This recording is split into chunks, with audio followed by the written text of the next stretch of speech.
From the Republic Media Network headquarters, it's time for Arnab Goswami on the debate.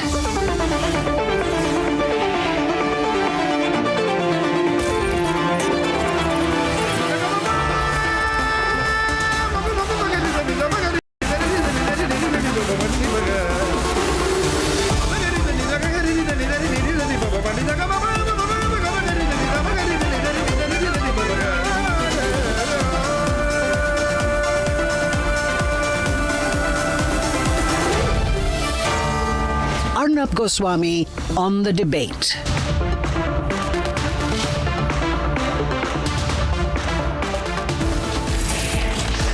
Ladies and gentlemen, now let me tell you what's going to happen over the next 10 days or 2 weeks. At least this is my assessment of the way things are going to play out as far as the war is concerned. My first prediction is this is now entering the last fortnight. Both sides are tired. There's a lot of fatigue which is built up within the system, both in Iran and in America. America is more fatigued than it is willing to accept it is because there's democratic pressure within the United States of America. And for all the big talk, Trump is coming under that pressure. So my first prediction is that it's going to be over within a week or 2 weeks, my sense. And outermost limit, in my view, would be closer to the second week of April at the most. Now, viewers, don't go by what I'm saying. I just am putting my predictive assessment. So now comes the whole issue of the spoils of war. America loves a war. There are three ways in which America is going to make money out of the war. One option is petering out, which is a long drawn war like Ukraine, so that the American defense industry can keep pumping in the money. Their stock prices can keep going up. Just take a look at the kind of share price increases of the big American companies that we've seen over the last 3 weeks of this particular war. They've been soaring. Now that's not going to happen. The second way in which you can make money out of the war is in the rebuilding effort. That will happen after all this infrastructure is destroyed, and there'll be a rebuilding effort after the war. But there is a third way in which Trump makes money of the wars, which brings me right at the start of what I want to say. Trump, I believe, makes money from the wars by saying one thing today, doing something else tomorrow, changing the line, having the inside information. I believe he tells his friends, his benefactors, they make money, he makes money. It's all about money. This war for Trump is about money. Now, what did Trump said yesterday, for example? He said, I've instructed the Department of War to postpone any and all military strikes against Iranian power plants and energy infrastructure for a good 5-day period. Now, ladies and gentlemen, what happened business-wise after that? On the basis of what Trump said, the markets rebounded. There was a sentimental change in the market. Oil prices before his comment, $112 a barrel. They fell to $99 a barrel. After all the news strikes, ladies and gentlemen, they changed again. But there was a change. So according to reports, because of Trump's announcement about giving a 5-day ceasefire and the sentimental impact on the market, according to reports, $580 million of oil bets were placed minutes before Donald Trump's Iran post. Trading took place, according to reports, between 6:49 a.m. and 6:50 a.m. New York time on Monday. And as reported by the pink media, around 6,200 Brent and WTI crude contracts were traded just 15 minutes before Trump announced, after which oil prices fell sharply and stock markets jumped. What does this mean? This means that there is some insider trading going on. Either Trump or his close group are revealing information, and there is possible insider knowledge. And on the basis of the insider knowledge, someone within the White House knows what Trump is about to say, what impact it's going to have on the market. They are making hundreds of billions of dollars. And that's it. This is all about that lot of money being made. This war, at this stage, is about money. Ladies and gentlemen, the moment the money is made, he goes back and does what he was doing. So he goes back and starts hitting the gas administration building and gas reduction stations on Kaveh Street in Isfahan, a major city in central Iran, along with nearby homes. At a gas management facility in Isfahan, there was a large-scale explosion. I'll show you the visuals out there. In Khorramshahr, a port city in southwest Iran near the Iraqi border, a projectile struck the power plant gas line. Right? The officials said there were no casualties. It doesn't matter whether it's Israel hitting or America hitting. The fact is, Trump said, I'm not going to hit. Then he and his friends went on and made a lot of money in the markets. Once the money was made, they went on and started hitting again. The moment the money is made, America starts hitting again. So they made money. They made lots of money. They made billions and billions of dollars. Ladies and gentlemen, they went and started hitting other places again. Now, let me show you the CENTCOM visuals. US Central Command, what you're going to see here right now are military installations that were released, pictures by CENTCOM. And they're back to hitting again. These are latest images. Aircraft, drone, tanker seen locked in on target and a hit followed by a massive explosion. Army truck, target locked, shot. Multiple trucks and nearby facilities also targeted and struck. Ladies and gentlemen, they are back to hitting again. There was never supposed to be a ceasefire at all. It was about offering a small-term sentimental change in the market based upon a Truth Social tweet, allowing his friends to make money. As Chris Wright said, everybody makes money in war. And that quote of Chris Wright, that a lot of money was made. A lot of money was made. Ladies and gentlemen, what I'm trying to say is that Trump has realized that this war is going to peter out. He's not going to be able to sustain this war beyond a 10-day period. He's got to make the money in the short term. He knows there's a back channel on, and according to my own sources, the back channel is being done by Oman and Qatar. Yesterday I was not sure. Today I can tell you Oman and Qatar have leverage. Oman was the key mediator before the war. Omani Foreign Minister Badr al-Busaidi is on record saying they were close to a deal in Geneva before the war started. They have trust on the Iranian side. Qatar has traditionally played a mediator in the region, from the Doha talks between the Taliban and the Americans to facilitating a prisoner swap between Iran and USA in 2003. Qatar, ladies and gentlemen, Qatar has leverage. And there is a foreign ministry statement from Qatar where they have said, we have not registered any attacks that merited issuing alerts in the past couple of days, but doesn't mean we weren't targeted. Point I'm trying to make is there are only two countries who have leverage, and they are negotiating between Iran and America. Israel is not a factor in this. The talks are happening directly. So my first point, we are in a dying phase of a war. Second point, this war is going to last about 2 weeks. Third point is, I believe Trump and his insider gang have made a lot of money. Trump has realized the war is going to wind down. This is the last chance to offer insider information, to offer this kind of oil futures training, to offer somebody an opportunity to make hundreds of billions of dollars, because the war is winding down. Both sides, there is tremendous fatigue. And all this is pointing towards something institutional that might happen in the next 10 days, which would lead to the war ending. America has now realized that they have not won the war. It's only about sharing the spoils of the war. There are three ways in which there are spoils of war. One, defense production, weapons, ammo, logistics, supply chain. From World War II to now, that's how America has traditionally made money. From World War II to Ukraine, that's how you make money. Long war, big military production, big contracts, big consumers. Second, reconstruction of the economy. Post-war, there's going to be an infrastructure boom. The maximum money, same American companies will be down there in the Middle East for reconstructive work in the Middle East. So they are keeping up all the reconstruction work they have to do in all places that have been hit by Iran. Third point, futures trading. Oil, commodities, volatility. This is what Trump knows very well. He's doing futures trading. Futures trading. So he's sharing the spoils of the war. But let me tell Donald Trump something. He and his friends are making money, I'm sure, through insider trading. But he's lost his political capital. He's going to be incredibly weak. Incredibly weak. Maybe very, very rich. Maybe he can buy 100 Mar-a-Lagos after this. But he's going to be very weak politically after the war. Read my lips. We can take a bet on this. Well, let's debate.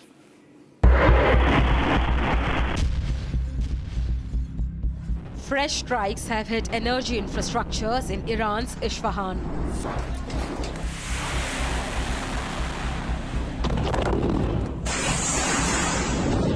Explosions rocked the Israeli capital of Tel Aviv as Iran responded.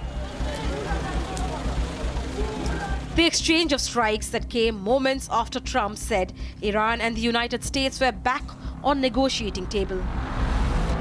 We have had very, very strong talks. We'll see where they lead. We have major points of agreement. I would say almost all points of agreement. Perhaps that hasn't been conveyed. The communication, as you know, has been blown to pieces. They're unable to talk to each other. But we've had very strong talks. As per Western media reports, just minutes before his statement, traders bet $580 billion on oil contracts. Trump's Truth Social post triggered a sell-off across global energy markets. Markets reacted to a possibility of truce. Oil prices nosedived by 14% in a matter of minutes, profiting traders. Meanwhile, Iranian parliamentary speaker denied claims of any talks being held with the United States. Neither could the US president name who the Americans are in talks with. Who is Steve Witkoff speaking with, Mr. President? A top person. Don't forget, we've wiped out the leadership phase 1, phase 2, and largely phase 3. But we're dealing with the man who I believe is the most respected and the leader.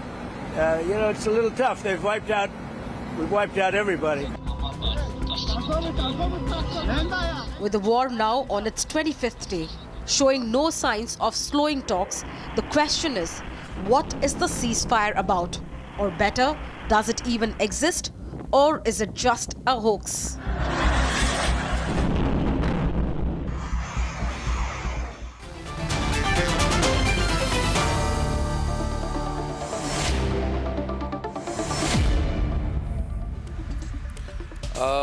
Has the ceasefire become a hoax? General G.D. Bakshi from Delhi, Yusuf Jalali from Tehran, Tatiana Kukreva from Moscow, Dave Ramaswamy, he's from the US but now with me here in my studios. He's a bit skeptical of what Trump is doing. Mark Kankian, Senior Advisor, Defense and Security Department at the Center for Strategic Studies. He's joining us from Virginia. Richie Greenberg is a Republican commentator. Matthew Foley is editor-in-chief of the Washington Reporter. It's a center-right news organization. And Saurabh Shukla of News Mobile, also our consulting editor. Matthew, there is a feeling going on that there's been some futures trading, right? Dave says so, that there has been some futures trading, and it has been reported that 15 minutes before Trump's announcement, a lot of contracts were traded and $580 million of oil bets were placed about, just before Trump's announcement. And there are suspicions of insider information going from the White House. And people are saying this can only happen if someone had insider knowledge. So the suggestion being now that this has become about making money rather than, what is being perceived to be. Have you seen these reports? What are your thoughts on that, Matthew? Arnab, it's great to be back with you. I'm sorry I'm not in your amazing studio. I'm just in my humble home over here in America. I miss you guys. Yeah, it's interesting. I think that it's a little bit of the sharpshooter's fallacy going on here, where you shoot at the side of a barn and then you draw the target around it. Because I don't use any of these prediction markets, but you see reports all of the time about how, earlier this month, we saw the Ayatollah will be killed by February 17th at 2:01 p.m. or something like that. Imagine if Trump hadn't sent that out, the billions of dollars would have all been lost. People are making prediction markets all of the time. So I don't really think it's that. What I think is going on here is, look, there is a war of choice that has been waged by Iran's genocidal regime for 47 years, since 1979, against not only America, but against the world. Their tentacles of terror, they reach Argentina and Jewish institutions there. They've killed people all over the world. And when I was in India last month, I guess, Tony Abbott, who was Australia's prime minister, made a great point at the Raisina dialogue, which was, not a lot of people are willing to say this, but I want to thank Trump for doing what world leaders around the globe have said literally for decades. Hey, Iran's decades of sponsoring terrorism need to stop. I don't think this is about making money. Remember that Iran's Ayatollah and the IRGC tried to assassinate Trump in 2024, and they've been nefarious actors around the world. So what Trump did is make the world safer. And for all of the people who made money on Polymarket or whatever, there are a lot of people, I'm sure, who made the opposite bet and are a lot poorer today than they were 5 days ago. There was a lot of signaling that there might be a pause, so I don't think this is really any insider information. And finally, I'll say what might happen during the pause. You're seeing a lot of the Gulf Arab states start kicking out Iran's ambassadors, declaring them personas non grata, basically giving America, I think, an opportunity to keep that coalition even stronger so that 3, 4, whatever days from now, if Iran has not come to the negotiating table, they're going to be in a world of hurt, unlike even what they were seeing before. How does Dow Jones know before White House? I mean, I'm just going into this. Trump, I think, is playing a sentiment game with the markets. Right, Dave, you think so? Dave Ramaswamy is with me. Fact is, 15 minutes before his announcement, deals were struck on futures trading amounting to 800 million, almost a trillion, right? Almost a billion. Right, leading someone to suspect that insider trading angle is going on about the war. Because for this to happen, someone must know something before he announces the pause. Unless someone knew that he was going to do this 5-day pause, how would they do the trading? Because we're seeing some very unusual movement there. 6:50 a.m. New York time is a very unusual time for a rush on trades in the West Texas Intermediate May futures. The markets open at 9:30 a.m. The markets open at 9:30 a.m., right, Dave? At 6:50 a.m., when even the coffee shops are not open, why does West Texas Intermediate May futures go crazy? Unless, huge money is being put in on oil prices dropping immediately. And lo and behold, and 15 minutes later, 7:05, Trump puts out the post. And the stock markets rise again. So how do you read this? Something, See, hand Arnab, of God?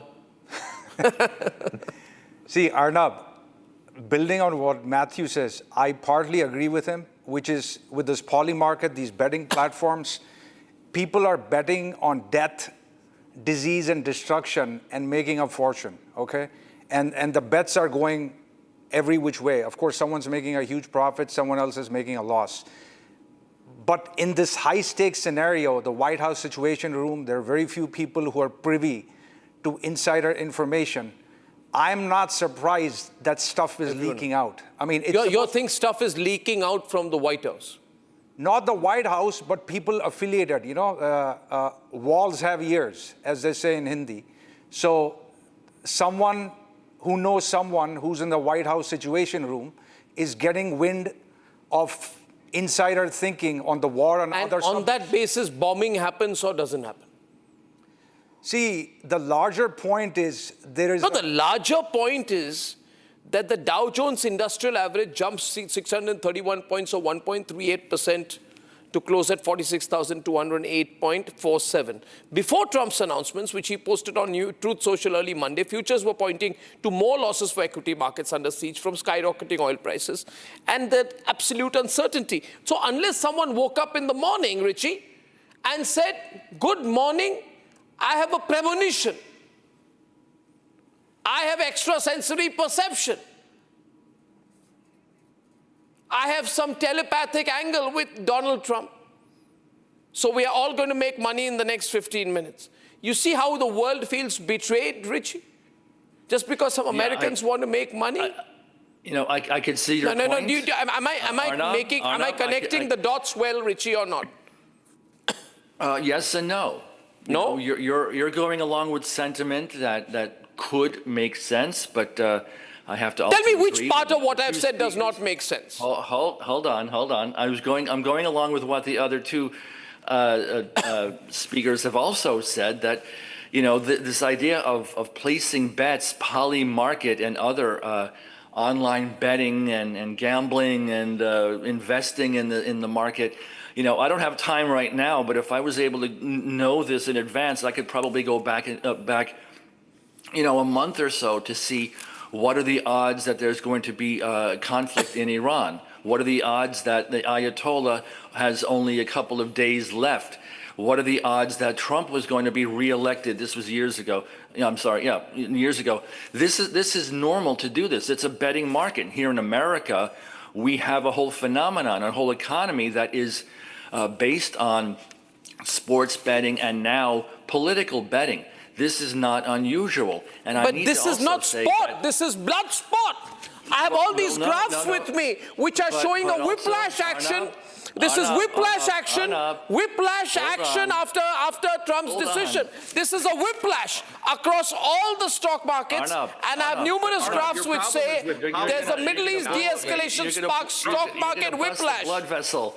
Arnab, hold on. No, there's a whiplash in the markets. People are making money. People are dying. And people lose money. People lose money all the time. But Arnab, listen, if we use that mentality and that rationale that you say, right? Just last week, at the end of, I think it was last Thursday or Friday, I was on this program. Yes. And you were continuously saying this is going to be a forever war. You would have bet everything on it being a forever war, and that was the message that you had just a couple of days ago. I've not changed my line a bit. And it's not going to be a forever war, because now today you're clearly saying it's going to be over at most in 2 weeks. No, I'm saying, and I'm sorry you lost your video there, I'll get the video back. And I'm not saying that I'm saying then and I'm saying now that America is wanting to make money. They can make money in 3 ways. Mark, through defense production, futures trading, or a reconstruction economy. Defense production, they're not going to make as much as Ukraine because they can't. There's a tremendous fatigue and criticism of the war in America. Reconstruction economy will happen later. But for now, the money is to be made in oil and commodities volatility, which is what I'm not saying. This market's being addressed all over the American media. Don't you think at some point of time, Mark, people are going to go and say, is MAGA about making Trump rich again?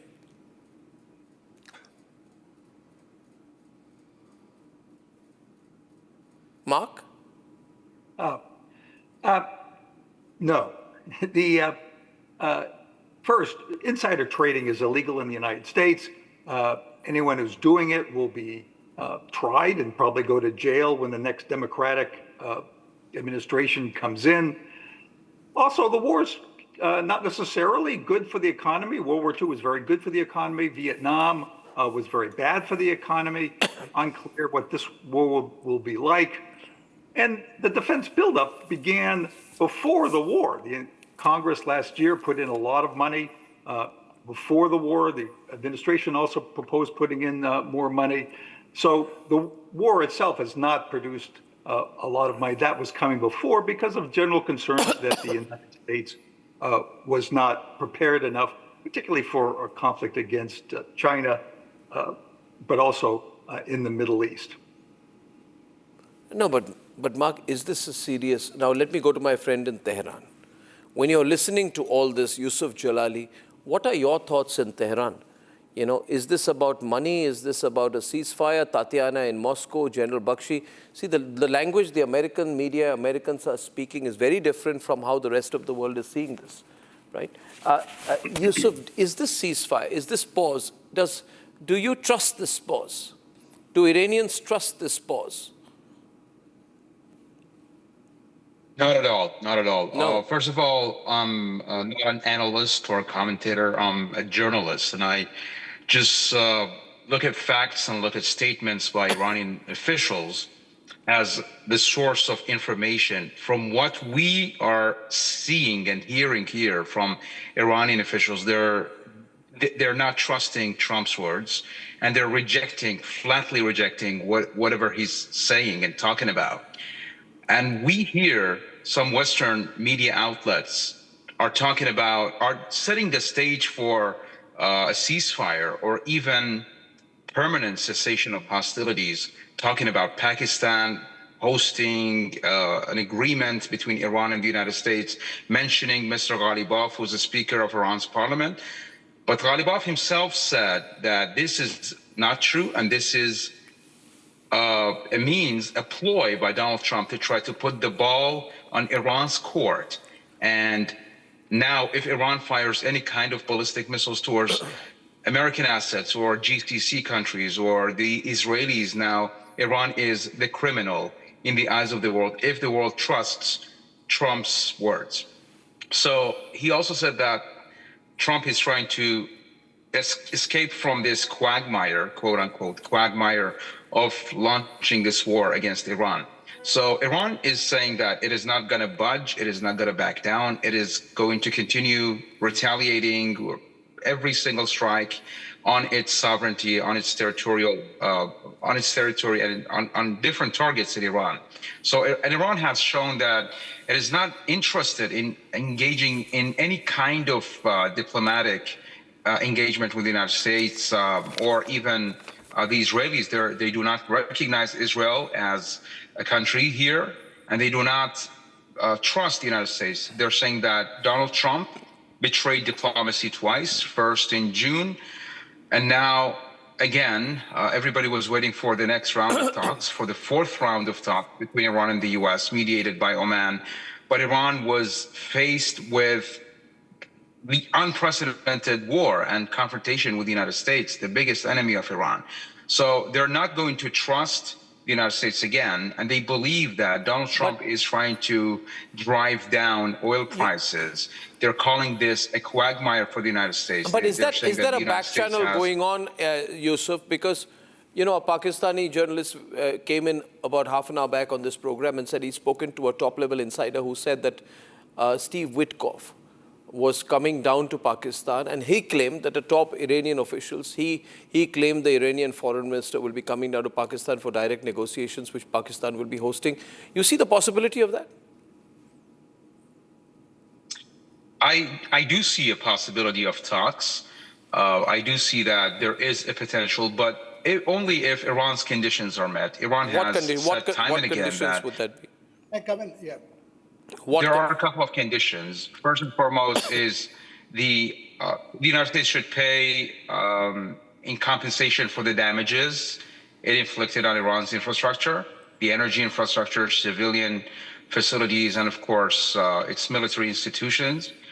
Something which I don't believe the United States is ready to do this, at least at this stage. And second, the United States should guarantee that it must not attack Iran again in the future. So a permanent ceasefire should be agreed upon.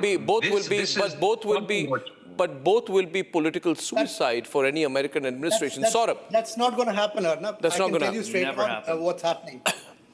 Yeah. This is certainly and of course, not there's going to another happen. condition. No, he says there's one more condition. 1 minute. What's the other condition, Yusuf?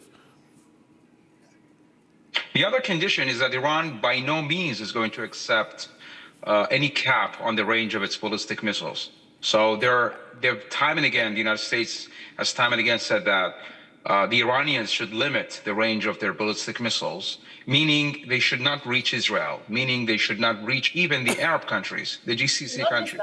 This means that Iran should reduce the range of its ballistic missiles to less than 500 kilometers. And now Iran has proven to they've not acknowledged the use of in these situations, Saurabh, I would, even if I concede that there's a slip between the cup and the lip, that should be basically what Iran's official position is, and what they are doing in back-channel talks is very different. I concede that, but you know, there has to be some balance between the two. My problem is that if I look on the ground, I see that both sides are continuing to hit, right? Tehran is claiming huge explosions in Tabriz, Isfahan and Karaj, despite Donald Trump saying about they are in talks with Iran to end the war. And Iranian media reported 2 gas facilities and a pipeline being hit by Israeli-US attack just hours after Trump's announcement. So the attacks on energy installations are happening, Saurabh. So where's the progress? I'll tell you, Arnab, what's happening from the ground here in Washington, D.C. While the diplomatic back channels are happening, I can confirm that that's happening not only of the things which have come out, but there are other countries also involved as well. I won't preclude the fact that, India, which has been a great, I would say, friend for Israel and the US, and also has a great relationship with Iran, also playing a pivotal role. I'm not going to put out what is happening, but there's something happening at the back channels there as well. I would say that at this moment, the world wants this war to an end. Both the countries want it. In fact, there is a sense here in Washington, D.C. that the war should come to an end because the primary objectives which the U.S. and Israel had set aside, set out, that have already been met, much of it. The colleague from Iran was saying that Iran will not agree to certain things. It will ask for compensation. All that's not going to happen. Will Iran give compensation to thousands of victims who lost their lives because of the execution by the government there? Will you give compensation for those who have been killed by terrorist attacks fomented by Iran across the globe? That's not going to happen. Obviously, Iran has been punished for what it has done, and their capability on ballistic missile have already been destroyed to a great extent. But it all depends Saurabh, on who needs. Just pause right. Entirely depends on who needs the off-ramp right now. I would argue America needs the off-ramp, right, Tatiana? It's America which needs the off-ramp. Geopolitical analysis, both sides need an off-ramp at this moment as we talk. Yeah, but this is a fragile piece. That is also a reality. But see, America, Trump has made the money, right? He made the money yesterday, between yesterday morning and day before yesterday morning. He's made the money. Now he has nothing more to gain. There is a strong SEC and all. That's not even the beginning of the money that he's going to make, though. Just as we discussed yesterday, and as we're going to continue discussing, and as you rightfully said in the beginning of this debate, the US has always made a lot of money off of wars. Every war, because defense contracts get pumped up and then those defense contractors pay taxes. So the US has always made a lot of money on this. And in this situation, it's also actually a win-win for Trump, because it's not just him who's contracting that military spending, he's also going to sell a lot of military equipment to those GCC countries that have used it now to shoot down Iranian drones. Just do the math, there's a lot of missile defense systems that are going to be sold, and there's an incredible amount of money that is yet to be made, because those supplies are going to continue. At the same time, I will actually suggest you one better. I think that Yusuf was very right in terms of the conditions, but I think there's also one thing that we need to remember. Now that we've seen what can actually happen, I don't see Iran ever agreeing to abolish the nuclear program. Because that, my friends, is the only way Iran is going to ensure that nothing of the sort happens again. So if the US is right now expecting for that to be taken off the table, that is not happening. Let me jump. I want to go to GD Bakshi in a moment. Therefore, right now we are all talking about this. Get GD Bakshi and go to Tehran and come back to you in a minute. General Bakshi, all signals are that the Americans are trying to find a way to come to talks, not backroom or clandestine talks, but talks on a public arena. That's why Trump has reposted Shehbaz Sharif. They want it to be official level talks mediated through Qatar and Oman. But is Iran going to play ball now that they have Russia's open support as well as the Chinese support? Are they going to play ball? General Bakshi. Definitely not. Arnab, Trump is the great gambler, right? Yeah. Not only does, his minions gamble in the stock market, when the Pentagon briefed him on options to open the Gulf of Hormuz. Yeah. So they gave him the option of using the Marine Expeditionary Units, 3 of them, to open the Gulf, right? And they said it is a high-risk, high-payoff gamble. So, Donald Trump being Donald Trump, he refused to listen to the high-risk part of it, but he caught on to the high payoffs, right? Military experts have told him the chances of success of any marine landings on the coast of, the northern coast of the Gulf and seizing the Kharg Island and holding it, or trying to take out 450 kilograms of enriched uranium by using the Delta Force or the SEALs or whatever, are about 10%.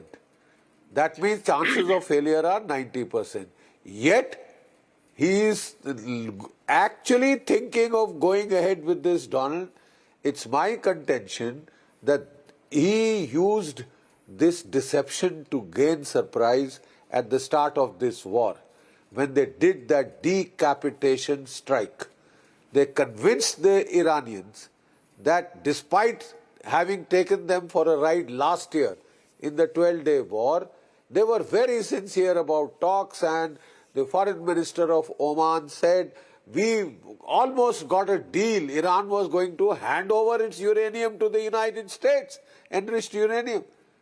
And the Ayatollah was so happy, because we have a tendency to believe what we like to believe. Thank God we don't have to go to war. That's a big relief for any human being, right? So the Ayatollah called for a conference overground at his residence, at his office, overground office. Israel got the information, they shared it with Donald Trump. The conference was supposed to happen on 27th February. And they decided to attack on 27th February while the talks were still on. But then the conference got postponed, and therefore they switched it to 28th February. So all this crap about wanting to talk, wanting to have a peace deal was so much lies. So you're saying even this time like he's not sincere? He's not sincere this time as well, General Bakshi? Well, some people do say, General Bakshi, that Trump made an announcement, I think, on Saturday. And Pakistan... Yeah. No, on Saturday, Trump said, Arnab, I'm going to bomb the hell out of Iran this time. And then he needed a way to backtrack from his own 48-hour ultimatum. Because 72 hours back, 100 hours back, what did Trump say? Trump said that I will destroy all of the energy infrastructure of Iran, starting with the biggest one first. Now, he needed a way to get out of his own threat, so he offered this pause. But my question is, are the people of Iran, is the present establishment in Iran taking this pause seriously? My question on that goes to Fuad Zadi, very respected professor at the University of Tehran. Professor Fuad, is this being taken seriously? A. B, in your view, are there talks, back-channel talks between Iran and America, between Witkoff and Araqchi or anyone else? Number one, we didn't have a pause. We had an attack in Tehran just an hour ago. This was, I think, the third or fourth round of attacks in the last 24 hours. So there is no pause. Number two, Iranian foreign ministry has said that there are a number of countries that are talking to Iran. They are talking to United States. So there is some level of talk going on. But as you know, Iran was attacked in the middle of negotiations 2 times. So people are going to be extra cautious. Whenever Trump talks about negotiations, people generally fear that he's planning the next round of attacks. There is this American saying, you fool me once, shame on you. You fool me twice, shame on me. And fool me 3 times, then that's going to be really, really bad. So people realize that Trump needs to say these things to lower oil prices. In the United States, he is under pressure, political pressure. He is trying to say that I'm in charge, I'm talking, they are talking. So there's a political component to it. And we have thousands of US soldiers headed towards the Persian Gulf. So they need to buy some time so these soldiers get to this area. So overall, people have kept their spirit of resistance. Okay, so Tatiana, but isn't it Moscow's responsibility to promote peace by pushing Iran towards talks a little bit now? You know, instead of making them harden their stance? Oh, you think that Moscow is interested in Iran giving up its sovereignty to the US? No, I think Moscow would be interested in promoting Wouldn't be peace. to the U.S. No, it would not be to the U.S. I'm Saudi sorry, Arabia look. now is also pushing Trump. Saudi Arabia is asking Trump to not stop and to continue, finish this off, and then remake. Everyone on. Tatiana, responding to Richie. Richie, Tatiana's responding to you. Yeah, Tatiana. That doesn't sound absolutely like Saudi Arabia if you look at it. Well, again. it was in this morning's New York Times. It was in this morning's New York Times. The prince. I'm so sorry. New York himself. Times is the prophet of democracy. I'm sorry. How well, could but I? Arnab loves the New York Times. Arnab, he quotes the New York Times all the time. No, I don't quote it all the time. I quote it occasionally. You do it a lot. Occasionally. Can we talk about the specifics? Has any GCC state actually respond, not talk back at Iran, not send out diplomats? Was there any military response to date? Right now, Richie? they're on a defensive posture. Okay, so no military response. That means that can we actually interpret that in any way? Well, do you feel? that's true. That's entirely true. And if things don't improve, I foresee that there will be escalation if this does not improve. No, what does not improve? I mean, like, you know, right now, Tatiana, 1 minute, what does not improve? Iran has just, again, I'm seeing the last tweet of the Iranian ambassador in India who says that no negotiations have taken place at all with the United States. Such claims are fake news aimed at manipulating financial and oil markets and are distracting from the quagmire in which the US and Israel are entangled. Or take a look at this post by Iran speaker Ghalibaf, who, Michael Foldy, the Americans are tom-tomming as the Iranian version of Delcy Rodriguez. He's flatly denying that he's spoken to any Americans. So if I put it together, it seems to be more American propaganda putting out the story that the Iranians are talking. Arnab, I think unnamed sources are are telling Politico. Unnamed sources are telling Axios. Unnamed sources may be telling the Washington Reporter tomorrow that talks are happening. But do we not need one named source, one official, someone at least clarifying that they're open to talks, Matthew? Matthew, the Iranians are saying we're not talking.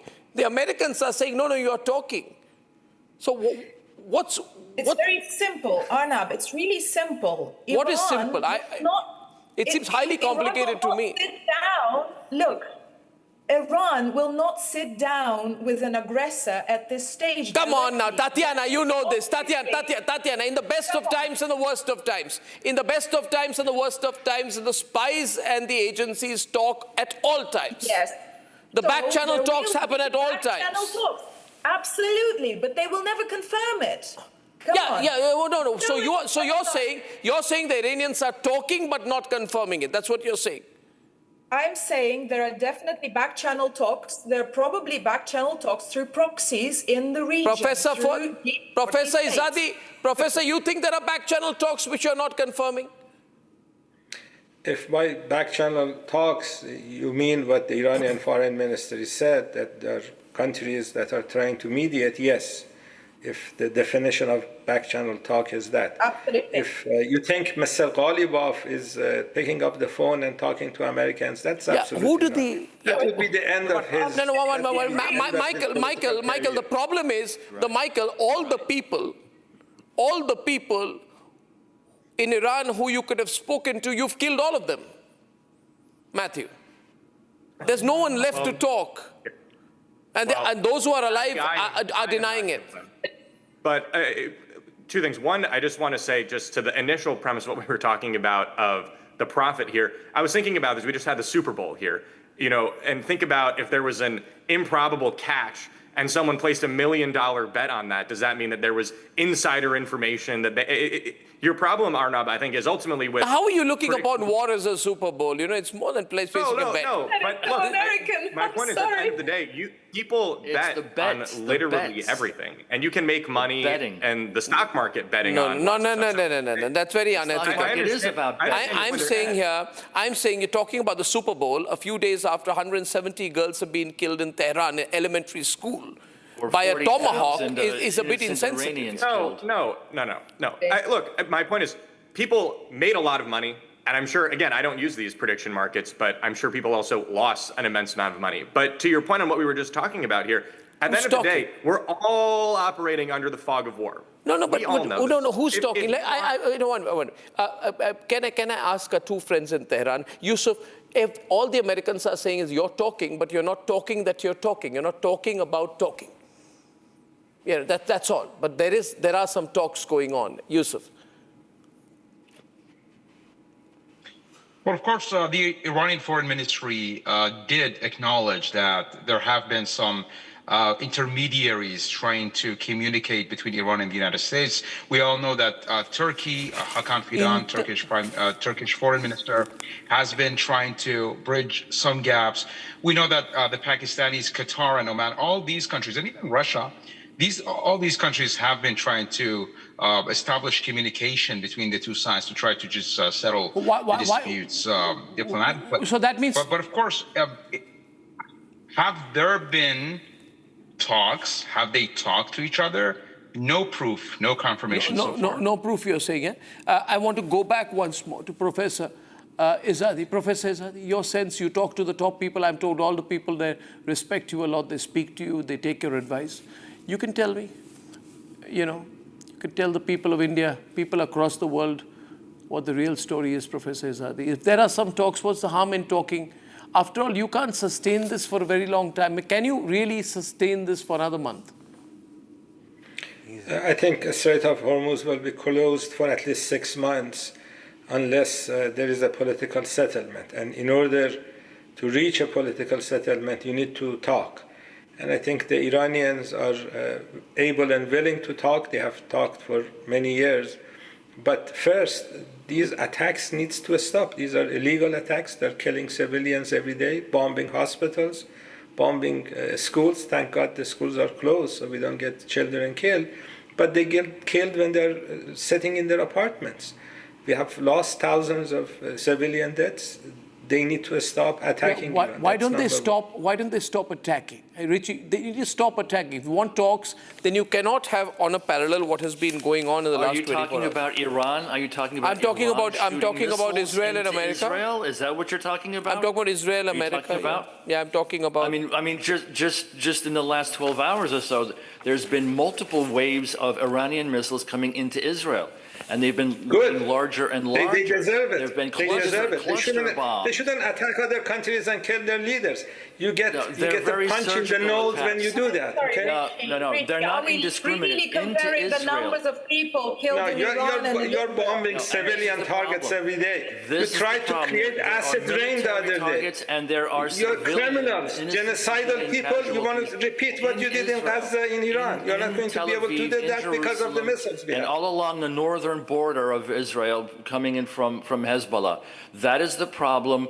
That's what is continuing even within the last half hour. Dave, there are missiles. You want to come in, Dave, on that? Dave is countering you. Dave Ramaswamy is saying something to Richie. Yeah, Dave. No, let me just say, in the talk of ceasefire, the last person who is believable is Pakistan. They're like a man whose house is on fire. What is the Pakistan angle? Where did they jump in from? No. Pakistan is like a man whose house is on fire, whose electricity has been cut off, who's hiding from his landlord, they are desperate. And who wants to give you home improvement advice. They are thinking they'll make a little bit of money selling some very bad quality hotel. No, the only mediation they're doing, Arnab, is between their finance minister and the IMF waiting room. What is this Pakistan angle? I mean, it's absolutely crazy. They're jumping around like, chickens, so excited over the last 24 hours. It's like absurd. No, back to the escalation. Arnab. They are more desperate than any. But I want to go back to this. See, someone's got to pull back a little bit. General Bakshi, someone's Arnab, going to. Can I also have a say? Yes, sir. It's unlikely, let me get General Bakshi. Yeah, General Bakshi, yes, sir. You know, Arnab, the last time they used peace talks to kill the Ayatollah and 48 top Iranian commanders. Kill the Ayatollah and 48, commanders. They thought it is small ethical price to pay to lie through your teeth, to engage the world in talks and then do such a heinous killing of an old man, his wife, his daughter, his son and his daughter-in-law. Great achievement. You thought that Iran would be on its knees the next day. 24 days later, it's still fighting back. It's hitting you hard, right? Now you want to use Pakistan to build up another deception narrative so that the assault of your Marines doesn't suffer too many casualties. I'm afraid, as the worthy Iranian professor said, you can fool some of the people all the time. All the people, some of the time, that was Abraham Lincoln. But you can't fool all the people all the time, right? You can't repeat it thrice, the same stunt. I think Donald Trump should change his pattern a bit. No, pattern is too predictable. What is? I had a thing on Strait of Hormuz. One quick point on Strait of Hormuz. Pakistan is trying to help in that deception planning. Yeah. Last time I came, Matthew came and he'd spoken to Trump twice in 3 weeks, and I was very impressed, Matthew. And have you been in touch again? I mean, has he spoken to journalists, to you? What is his frame of mind from 3 weeks back?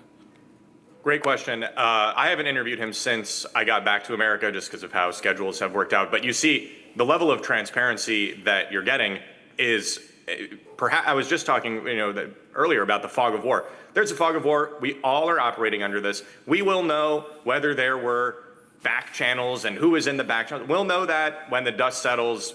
Years from now, people will write the books about this. We'll know what actually happened. I think we have to all acknowledge we are not operating with anyone. Will talks happen in the next 3 days? I'm going to take a vote on this. Okay, we'll take a vote on this. Will talks happen?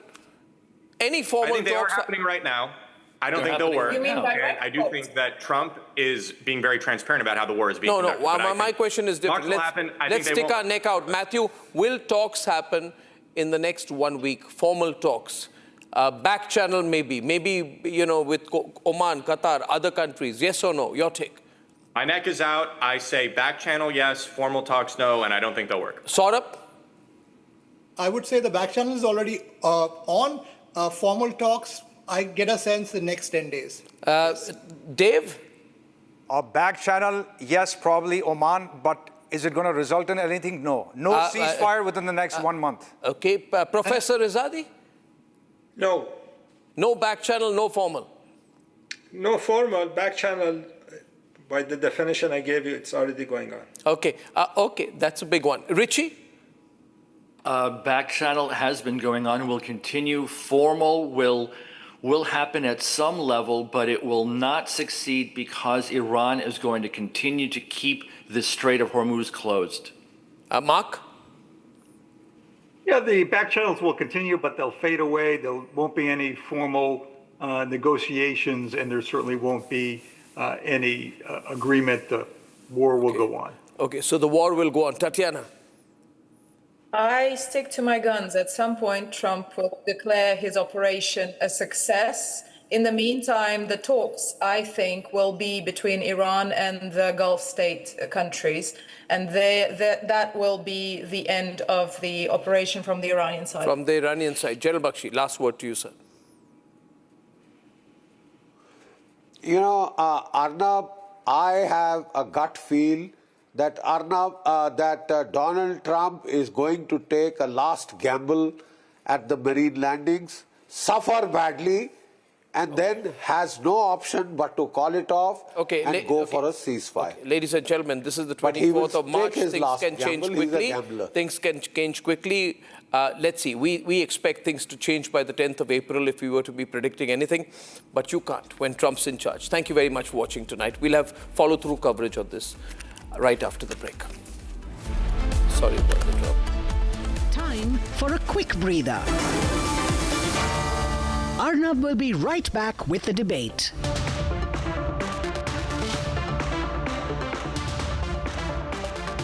Powered by Century Ply Club Prime. रहो बेफिक्र.